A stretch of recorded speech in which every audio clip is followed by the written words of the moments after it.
자, 디올백이 이 문제가 되니까 하다 이제는 디올백이 대통령 기록물이다라고 하는 놀라운 주장이 나왔습니다.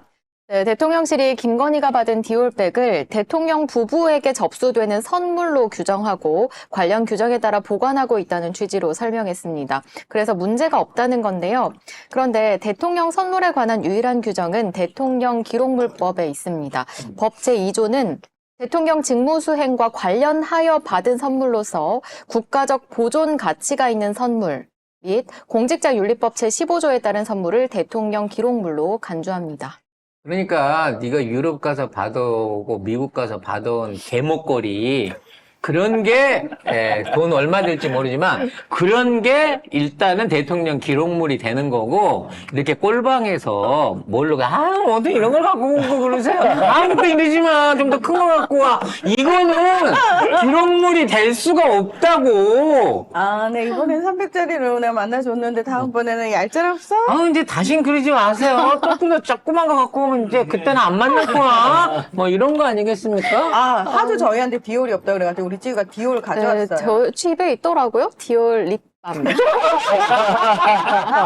전 요 정도 있습니다. 우리 디올 립밤 써요. 네. 아니 근데 규정이 대통령 기록물법에 있는데 법 2조 대통령 직무수행과 관련하여 받은 선물로서 대통령 직무수행과 관련하여 받은 선물. 그러면 이게 김건희가 대통령 직무수행 관련해서 받은 겁니까?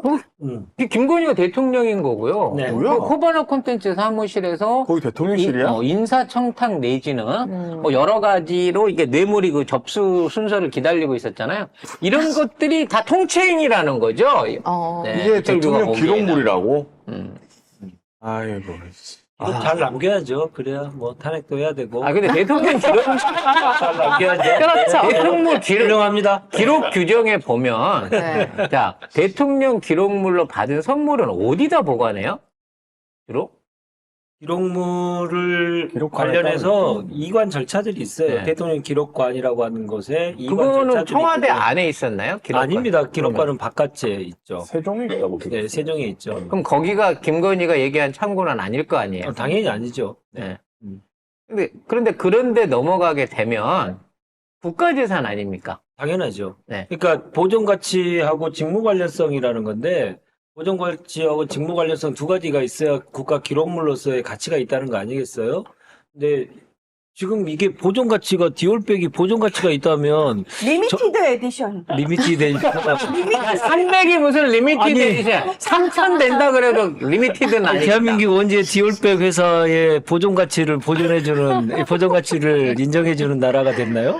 아니 네, 이거를 네, 대통령 그죠. 기록물로 해준다고 치면요 디올은 인간문화재부터 국보가 돼야 되는 거예요 사실은. 아, 디자이너를 인간문화재로? 디올백이 무슨 직무 관련성과 무슨 관련이 있으며 내가 보존가치가 통일문제를 뭐가 있냐는 거죠. 내가 평화통일 관련해 통일 문제 다 내가 해주겠다고 얘기했잖아. 이렇게 되는 거죠. 오직하면 그 미국 언론 워싱턴 스트리트 저널이 2,200불짜리, 환율이 많이 올랐네. 300만 원이 2,200불밖에 안 되네요. 2,200불짜리 디올백이 대한민국을 흔들고 있다라고 아예 외신에서 기록이 나오고 있어요. 아니, 근데 깔끔하게 미안합니다라고 하고 돌려주고 처벌받으면 되잖아. 뭔 소리야? 네.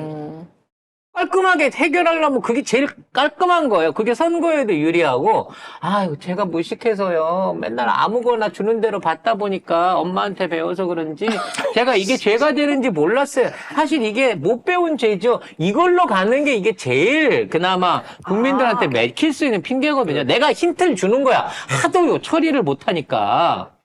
대통령이 선물을 받을 위치는 아니잖아요. 받으면 안 되는 자리잖아요. 그럼에도 불구하고 직무와 관련돼서 어쩔 수 없이 받을 경우에는 받고 그것을 개인적으로 취득하지 말고 그것을 국가로 헌납하라라는 의미로 대통령 기록물법이 있는 것이지 자기의 직무 관련성도 없는 걸 가지고 일단 받아놓고 자기가 보관하고 있는 것은 그건 그냥 수수죠. 개인적인 뇌물 수수인 거지. 근데 영국에서 받은 위스키하고 그 개 이름 적은 무슨 뭐 하시미. 스카프. 스카프라 하시미나? 그런 것들은 이관 시켰을까 모르겠네.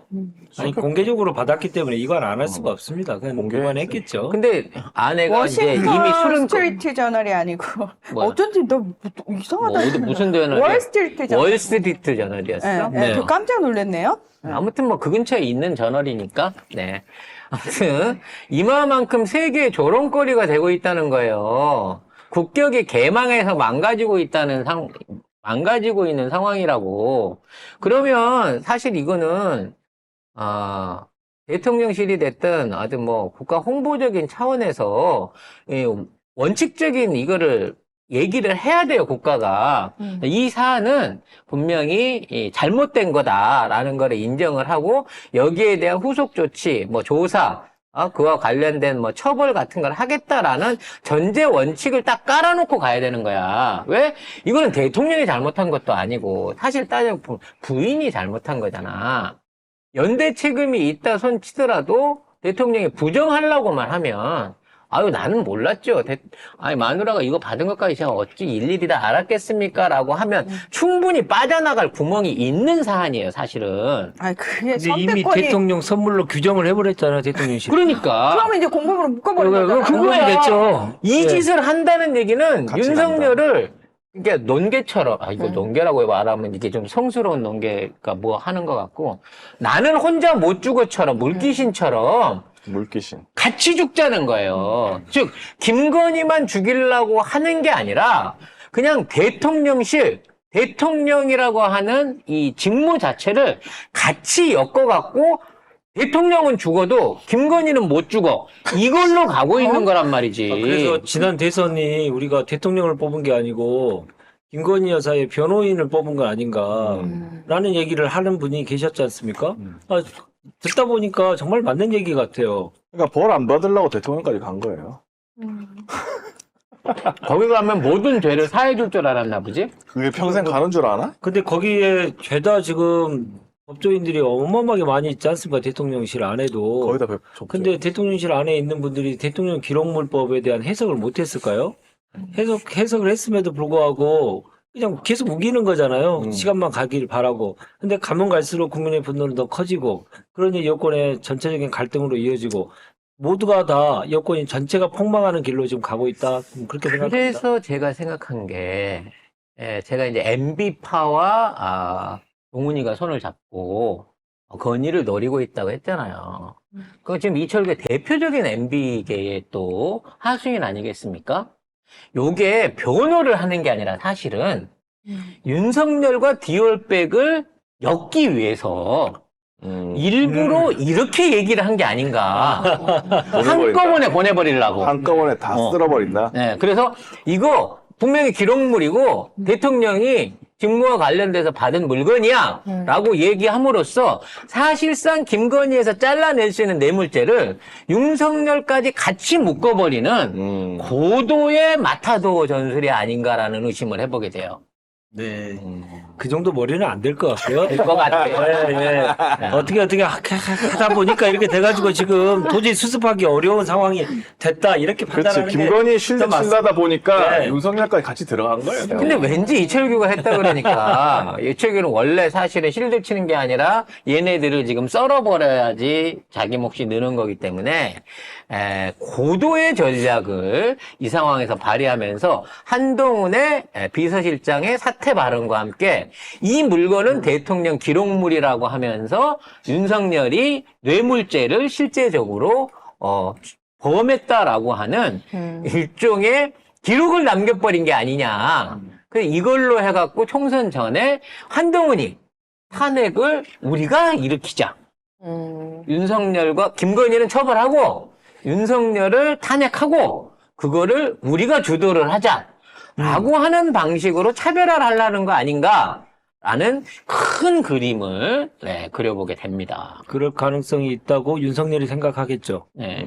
왜냐하면 한동훈은 뒤에서 칼 꽂는 일을 그동안 워낙 많이 했고 그것을 자기가 봐왔고 한동훈의 그런 모습을 가지고 자기가 성장을 했잖아요. 윤석열은. 그래서 이제 한동훈은 윤석열한테 얘기할 거예요. 형, 나 알잖아. 나 저 재영이도 빼내고 영수형도 빼내고 다 빼냈잖아. 형, 나만 믿고 일단 받아들여.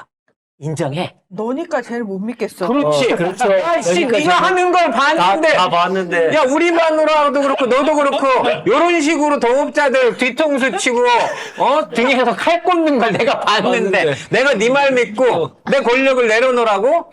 아마 윤석열은 그러고 있을 거예요. 이 흉악한 놈이네, 이 새끼, 이거. 키워놨더니, 바로 나한테 칼을 꽂으려고 하네? 라고 생각할 거죠. 근데 한동훈이는 계속 고개 숙이면서, 형! 아이고, 내 이 가발을 걸고 맹세할게.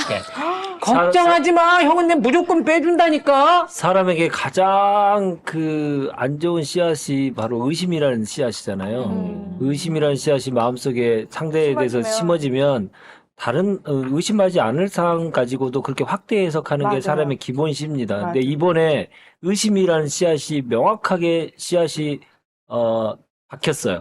이 상황이 되면 걷잡을 수 없이 갈 것이다. 저는 그렇게 봅니다. 정확한 지적이십니다. 원래 믿던 사이에 한 번만 딱 어긋나기 시작하잖아요. 하여름이 순식간에 금방 확 가요. 네. 응? 서서히 오지 않습니다. 그럴 때는. 근데 옛날 검찰에 같이 있을 땐 사실 매일 얼굴 보고 확인이 가능했는데 이제는 매일 보고 얼굴 보고 확인이 불가능하잖아. 심지어 예전에는 내가 시키는 일만 했던 애야. 근데 내가 처음으로 권력을 위임해갖고 얘한테 던져줬어. 근데 처음 일을 하면서 바로 지 몫을 챙기기 시작하네? 한동훈도 정치를 나온 이상 자기가 대통령이 돼야겠다는 생각을 당연히 하겠죠.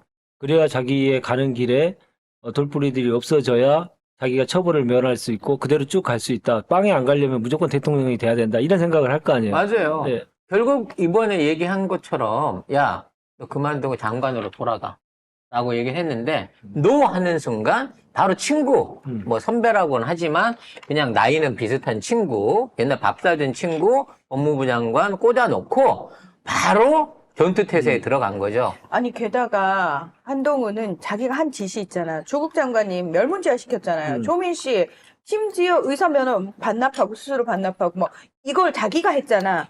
근데 이게 약간 그런 게 있는 것 같아요. 본인이 그런 짓을 한 사람일수록 다시 그게 자기한테 돌아올까봐 굉장한 공포를 가지게 되는 것 같아요. 그러니까 할지 못할 짓 다 하면서 대통령까지 되려고 하는 그렇죠. 모든 짓을 다 할 것이고 그렇죠. 그래서 윤석열을 밟는 일은 아무것도 아닌 일로 생각하는 거죠. 그렇죠. 왜냐면- 자기 딸 지금 일단 MIT 넣어놓기는 했는데 중요한 건 네가 MIT를 졸업하든 말든 우리는 상관없어. 그거 얼마든지 취소시킬 수 있고 고졸로 만들어 버릴 수도 있어. 왜? 한동훈이 그렇게 실제로 했죠. 했잖아. 그리고 실제 이제 한동훈 입장에서는요, 그동안 일은 내가 다 했지. 형들이가 뭘 했어? 저 형은 바보형이야. 저 형은 바보형이고, 우리 이 형 같은 누나가, 시키는 대로만 하는 사람이기 때문에, 사실 형 같은 누나만 썰어버리면 저 형은 하나도 무섭지 않아. 그리고 그 누나의 약점은 내가 제일 잘 알지. 이런 마음을 갖고 있는 거고, 저 형이 잘 된 거는, 형 같은 누나가 여기저기 종교단체랑 무당들 만나가지고, 어디서 이제 각설이질 해온 표들하고, MB계라고 하는 이 잠재적인 동업자, 그 검찰 세력들의 언론 검찰 세력들의 오랜 동업자, MB 세력들이 도와줬기 때문에 그 단기간 안에 그 미숙한 정치인 윤석열 대통령까지 된 걸 알고 있거든. 그러면 한동훈 입장에서는 어떻게 비교해봐도 내가 윤석열이보다는 훨씬 진카야. 그렇죠. 내 카드패가 훨씬 커. 나도 대통령 할 수 있어. 그래야 나도 사는 거야 라는 생각을 당연히 갖고 있을 거고 지금 있는 상황에서 다시 장관한다고 돌아간다? 그거는 끝나는 거예요. 자기 인생이 여기서. 그러잖아. 그래서 처음에 검찰총장이 아니고 법무부 장관을 시킨 이유도 너무나 한동훈이 비열하게 수사를 하고 뭐든지 다 밟아버릴 수 있는 그런 캐릭터를 가지고 있기 때문에 무서워서 검찰총장보다는 한 발 떨어져 있는 법무부 장관 시켰다는 얘기들이 그때도 꽤 있었거든요. 믿는 동생이면서도 경계를 했다. 가장 잘하니까요. 제일 수단과 안나는 칼잡이인 방법을 거예요. 가리지 않고 목적을 향해서는 자기 목적을 향해서는 뭐든지 다 하는 사람이기 때문에 그게 자기한테도 돌아올 수가 있잖아요. 그 대상이. 그동안은 같은 배를 탔지만 이후에는 이제 권력을 가지고 누가 한 사람의 권력을 갖고 다음 권력을 가질 수도 있기 때문에 그 사람이 모든 칼을 가지고 했때는 본인이 어떤 일이 당할지 모른다는 판단에 한 발짝 떨어져 있는 것을 선택했다라고 분석하는 분도 꽤 있었거든요. 그 선택은 아마 명신이가 했겠지. 왜냐면 바보형은 바보는 할 줄 모르니까. 근데 저는 여기서 이제 그런 것도 나오는 것 같아요. 한동훈 입장에서는 아니 저 바보형은 저 형이 바보라서 사실 결함 많은 처갓집, 와이프 이런 것들을 안고 있지만 자기는 이 생각하는 거지. 내 와이프도 김앤장 변호사야. 우리 집은 그리고 쟤네, 우리 장인은 이 검찰들하고 동업하는 주가 조작범이야. 그리고 우리 처남 컴사 출신이야. 그 성범죄 저지른. 그러니까 한동훈 입장에서는 내 저 바보형보다 스펙이 훨씬 뛰어나다고 좋은데. 생각하는 거지. 이게 야 그러면 내가 훨씬 월등하지. 술만 먹고 다니는도 대통령 어. 되는데 나는 열심히 일했는데 나는 10번을 더 할 수 있지? 그런 그렇지. 생각할 수 있죠. 저는 진짜 정확합니다. 그렇게 생각했을 것 같습니다. 그래서 우리 연진이만도 못한 동훈이의 얄팍한 이 스펙 조만간 박살이 날 거라고 기대를 해봅니다.